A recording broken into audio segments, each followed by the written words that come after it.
എന്താണ്? ഉദയനെയും മധുമതിയെയും ഞാൻ ഒരു വിധത്തിലും കുറ്റപ്പെടുത്തില്ല. അന്ന് ഞങ്ങൾക്ക് ഒത്തിരി വിഷമങ്ങളൊക്കെ ഉണ്ടായി.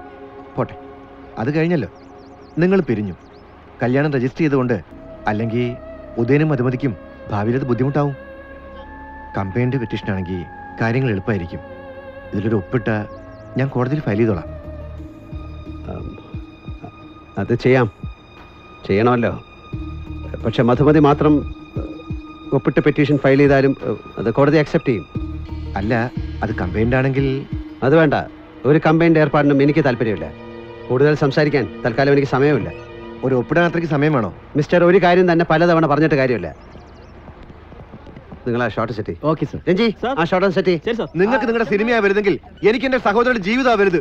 മലയാള സിനിമയിൽ അവൾ കത്തി നിൽക്കുമ്പോഴാ ചെകുത്താനെ പോലെ വന്ന് താൻ അവളുടെ ജീവിതം തൊലച്ചത്.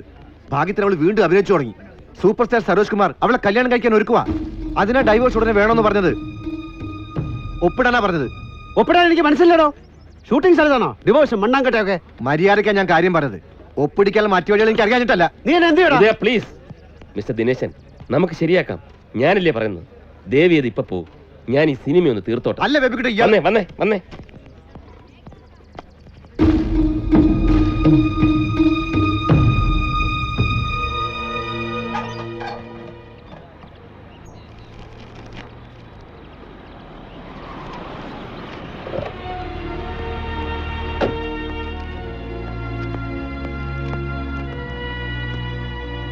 പറയുന്നതിൽ വിഷമം തോന്നരുത്. എത്ര ശത്രുത ഉണ്ടായാലും ഇങ്ങനെ ഒരു സന്ദർഭത്തിൽ ഈ രീതിയിലല്ല ടോർച്ചർ ചെയ്തത് ശരിയായില്ല. ഒരു ക്രിയേറ്റീവ് ആർട്ടിസ്റ്റ് എന്ന നിലയ്ക്ക് മധുമതി അത് മനസ്സിലാക്കേണ്ടതാണ്. ഉദയന്റെ സിനിമയുടെ നിർമ്മാതാവായിട്ടല്ല, അവന്റെ സുഹൃത്തായിട്ടാണ് ഞാൻ പറയുന്നത്. ദയവ് ചെയ്ത് ഇനി അവനെ ദ്രോഹിക്കരുത്. ഒരു സിനിമയുടെ ഷൂട്ടിംഗ് നടക്കുന്നതിനിടയിൽ ചേട്ടനെ അയക്കുക, ഡൈവേഴ്സ് ആവശ്യപ്പെടുക എന്നൊക്കെ പറയുന്നത് ശരിയായ രീതിയല്ല. ഇനി അങ്ങനെ ചെയ്യരുത് please. It's A request.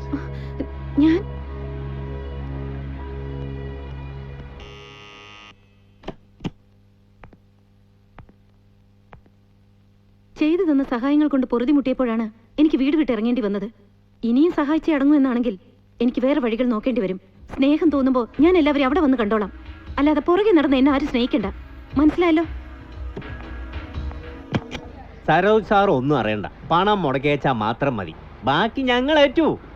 March 1 എന്നൊരു ഡേറ്റ് ഉണ്ടെങ്കിൽ അന്ന് നമ്മൾ പൊറോട്ടയും പപ്പടവും ഗൾഫിലേക്ക് എക്സ്പോർട്ട് ചെയ്തിരിക്കും. അല്ല,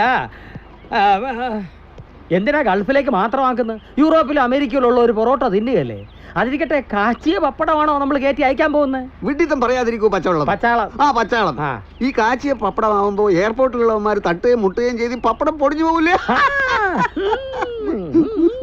മിസ്റ്റർ സരോജ്, ഫ്ലാറ്റിന് താഴെ ചെറിയൊരു സീനുണ്ടല്ലോ, അതിപ്പോ എടുത്തില്ലെങ്കിൽ ഫ്ലാറ്റിലെ സീൻ ഒന്ന് ഫിനിഷ് ചെയ്യാൻ പറ്റില്ല. എല്ലാവരും വെയിറ്റ് ചെയ്യാ. അതിലും വലിയ കാര്യങ്ങളാണ് ഞങ്ങൾ ഇവിടെ ഡിസ്കസ് ചെയ്തുകൊണ്ടിരിക്കുന്നത്. ഞങ്ങൾ പൊറോട്ടയും പപ്പടവും എക്സ്പോർട്ട് ചെയ്യുകയാണ്. ഇതെന്റെ ബിസിനസ് പാർട്ട്നേഴ്സ് വത്സൻ കൊണ്ടോട്ടി, നമസ്കാരം, ബെൻസ് മാത്യു, കുര്യച്ചൻ തുട്ടിപ്പാറ. നമസ്കാരം. അപ്പൊ നമ്മുടെ പപ്പട ഫാക്ടറിയും പൊറോട്ട ഫാക്ടറിയും ഒരേ കെട്ടിടത്തിൽ തന്നെയാണോ പ്രവർത്തിക്കുന്നത്? അത് അപകടമാണ്. പൊറോട്ടയുടെ മൈദാമാവും പപ്പടത്തിന്റെ ഉഴുന്നുമാവും അങ്ങോട്ടും ഇങ്ങോട്ടും മാറിപ്പോയാൽ എല്ലാം കുഴഞ്ഞു. ഗൾഫിൽ എത്ര മലയാളികൾ കാണും? കൃത്യമായിട്ട് അറിയില്ല. ഒരു 10-25 ലക്ഷം കാണാതിരിക്കില്ല. എന്റെ ഫോട്ടോ വെച്ചിട്ടുള്ള പൊറോട്ട ആവുമ്പോ എല്ലാ മലയാളികളും വാങ്ങിച്ചോളല്ലേ? സംശയമുണ്ടോ? സൂപ്പർ സ്റ്റാർ സരോജ് കുമാറിന്റെ പൊറോട്ട ആവുമ്പോ ഒരു ഗൾഫ് മലയാളി മിനിമം 2 പൊറോട്ട വെച്ചത്. അപ്പൊ തന്നെ ദിവസം 50 ലക്ഷം പൊറോട്ട വേണ്ടി വരും. ഇത്രയും പൊറോട്ട ദിവസേന നമ്മുടെ ഫാക്ടറിയിൽ ഉണ്ടാക്കാൻ പറ്റുമോ? ലൈറ്റ് പോകുന്നതിന് മുമ്പ് നമുക്ക് ആ ഷോട്ട് അങ്ങ് എടുക്കായിരുന്നു. ഞാൻ പൊറോട്ട തിന്നുന്ന ഫോട്ടോ എടുക്കാനാണ് ഇവർ വന്നിരിക്കുന്നത്. അത് ഈ പാക്കറ്റിന്റെ പുറത്തൊട്ടിക്കാൻ. അത് കഴിഞ്ഞ് ഞാൻ വരൂ. അപ്പൊ നമുക്ക് ഫോട്ടോ എടുത്തേക്കാം അല്ലേ? അവൻ ഉടനെ ഒന്നും വരുന്ന ലക്ഷണമില്ല. ആ പാഷാണം പച്ചാളവും ഏതോ കുറെ ബിസിനസ് പാർട്ട്നേഴ്സും ഒക്കെ ചേർന്ന് ഫോട്ടോ എടുപ്പും ചർച്ചയൊക്കെ. അവന്റെ അമ്മൂമ്മയുടെ ഒരു പൊറോട്ടയും പപ്പടവും. അരമണിക്കൂറിനകം ഡേ ലൈറ്റ് പോവും. 19-ാം തീയതി പടം ഇറക്കണം. പറഞ്ഞിട്ട് എന്താ കാര്യം? വിളിച്ചിട്ട് വരണ്ടേ? കാലിനടിയിൽ നിന്നും മണ്ണൊലിച്ചു പോകുന്ന അവൻ അറിയുന്നില്ല. കഴിഞ്ഞ ആഴ്ച ഇറങ്ങി അവന്റെ 2 പടവും പൊളിഞ്ഞു. എന്നിട്ടും തെമ്മാടിത്തത്തിന് ഒരു കുറവുമില്ല. ഒരു കാര്യം ചെയ്യാവുതയാ, റഫീക്ക് തല്ലുന്ന സീൻ പിന്നെ എടുക്കാം. ഗായത്രിയുടെ ഡേറ്റ് തീരുകയാണ്. അതുകൊണ്ട് നമുക്ക് ഫ്ലാറ്റിനകത്ത സീൻ ആദ്യം എടുക്കാം. Ranji, location shift. ബാലേട്ടനെ മരണത്തിലേക്ക് തള്ളിവിടാൻ കർട്ടന് പിന്നിൽ നിന്ന് കളിച്ചതും താൻ തന്നെയാണെന്ന് ഞാൻ ഊഹിച്ചു. ഇപ്പോൾ എല്ലാം ബോധ്യമായി. പോലീസ് സ്റ്റേഷനിൽ ഞാൻ വിവരം അറിയിച്ചിട്ടുണ്ട്. എന്നെ അപായപ്പെടുത്താൻ ഒരാൾ ശ്രമിക്കുന്നുണ്ടെന്ന്. കരച്ചിലൂടെ വീണ്ടും എന്റെ ബാലേട്ടൻ എന്നോട് എന്ത് സ്നേഹമായിരുന്നു. റൂഥയായ ദേവി, നീചനാണ് താൻ ജീവിച്ചിരിക്കുന്ന ഈ ലോകം, ബാലേട്ടൻ ഇല്ലാത്ത ഈ ലോകം എനിക്ക് വേണ്ട. അത്രയും പറഞ്ഞ് ദേവി താഴേക്ക് ചാടുകയാണ്. ഇതാണ് ഇപ്പൊ എടുക്കാൻ പോകുന്ന സീൻ. അല്ല, ഭർത്താവിനെ വകവരുത്തി ഭാര്യയെ സ്വന്തമാക്കാൻ ശ്രമിക്കുന്ന വില്ലൻ വേഷമാണോ സാറിന് പടത്തിൽ? ഈ സീൻ കണ്ട ലേഡീസ് ഓഡിയൻസ് കാറി തുപ്പും. ഇതെങ്ങനെ സംഭവിച്ചു? എന്റെ PA തിരക്കഥ വായിച്ചതാണല്ലോ, അവൻ ഒന്നും പറഞ്ഞില്ല. സൂപ്പർ സ്റ്റാർ സരോജ് കുമാറിനെ ഒരു പെണ്ണ് കയറി ഒന്ന് നീചനെന്ന് വിളിക്ക്. തിരക്കഥ വായിക്കാൻ ഞാൻ തന്നതാണ്. വായിക്കാത്തത് എന്റെ കുറ്റമല്ല. അല്ല, കഥ അറിയാതെ ഒരു സീൻ മാത്രം നോക്കി കഥാപാത്രത്തെ വിലയിരുത്തരുത്. എന്നെ കരിവാരി തേക്കാൻ പുതുതായി ഉണ്ടാക്കിയ സീനാണോ ഇത്? അങ്ങനെയാണെങ്കിൽ മുഴുവൻ കഥ അറിഞ്ഞിട്ട് ബാക്കി അഭിനയിക്കാം. ഫുൾ തിരക്കഥയായിട്ട് മുറിയിലോട്ട് വാ.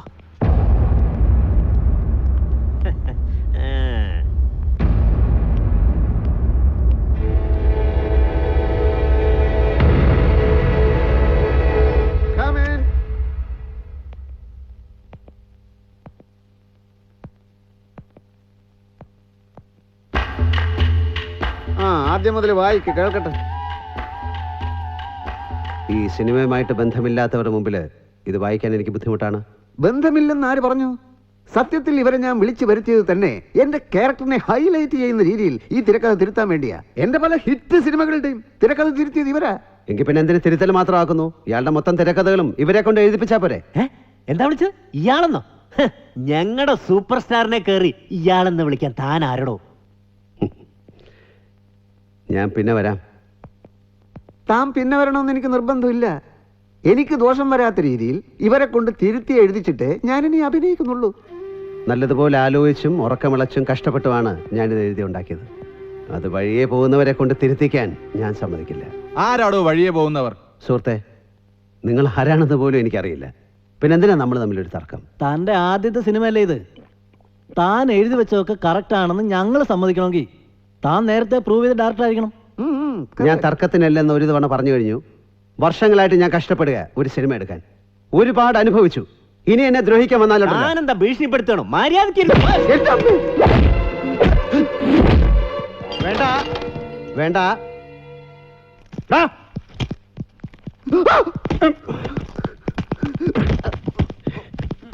ഒത്തിരി ഒത്തിരി സഹിച്ചവനാ ഞാൻ.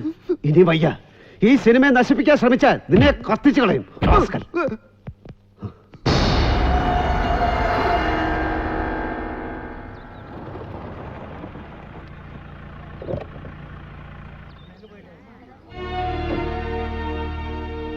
എന്ത് പറ്റി? തുടങ്ങിയില്ലേ ഇതുവരെ? എങ്ങനെ തുടങ്ങാനാ? 8 മണി മുതൽ എല്ലാ ആർട്ടിസ്റ്റുകളും മേക്കപ്പ് ഇട്ട് റെഡി ആയിരിക്കുക. സൂപ്പർ സ്റ്റാർ വരണ്ടേ? ആനയിച്ചു കൊണ്ടുവരാൻ പോയ വിജയം വർക്കലയും കാണാനില്ല. കർത്താവേ, 4-5 സീനിന്ന് തീർക്കണ്ടല്ലേ? ബേബിക്കുട്ടൻ അവിടെ മരിച്ചല്ലേ? ഇനിയും വൈകിയാൽ എല്ലാം അവതാളത്തിലാകും. അവനെ ഒന്ന് പറഞ്ഞു മനസ്സിലാക്ക്. എന്ത് ചെയ്യുമെന്ന് പറഞ്ഞു. കുറെ നേരം ഞാൻ താഴെ വെയിറ്റ് ചെയ്തു. കാണാതായപ്പോ മുറിയിലോട്ട് ഫോൺ ചെയ്തു. ആരും ഫോൺ എടുത്തില്ല. അപ്പൊ ഞാൻ റിസപ്ഷനിൽ ചോദിച്ചപ്പോഴല്ലേ അറിഞ്ഞത് ഇന്നലെ രാത്രി തന്നെ ആള് സ്ഥലം വിട്ടെന്ന്. സാറിന് തരാനൊരു കത്തെഴുതി കൊടുത്തിട്ടാണത്രേ പോയത്.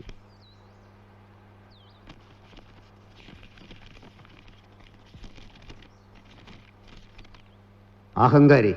സൂപ്പർ സ്റ്റാറുകളോട് കളിക്കാൻ ഒരുത്തനും വളർന്നിട്ടില്ല, മനസ്സിലായോ? എന്നെ കത്തിച്ചാൽ ഞാൻ അഭിനയിച്ചു കഴിഞ്ഞ സിനിമകളിൽ കൂടിയെങ്കിലും എൻ്റെ പേര് നിലനിൽക്കും. പക്ഷെ നീയോ ആദ്യ ചിത്രം പുറത്തിറക്കാൻ കഴിയാത്തവനായി, ആരാലും അറിയപ്പെടാത്തവനായി നരകിച്ച് നരകിച്ച് ചാവും. Good bye Udayabhanu, good bye.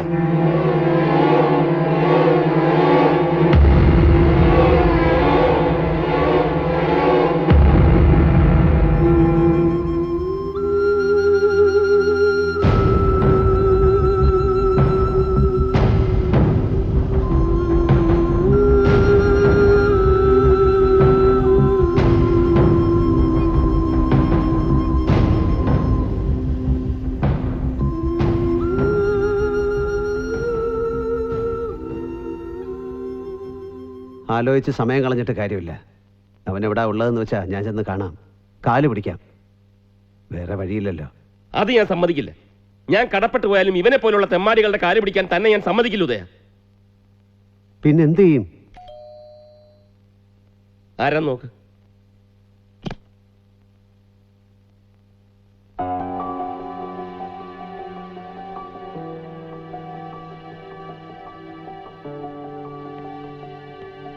സാറിനോടൊരു കാര്യം പറയാൻ. നമുക്ക് എല്ലാവർക്കും ശശിയുടെ റൂമിലോട്ട് ഇരിക്കാം. വരൂ.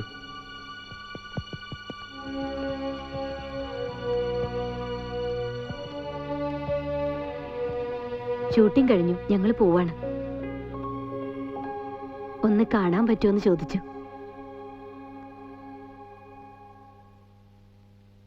വരാം, ഇപ്പൊ വരാം.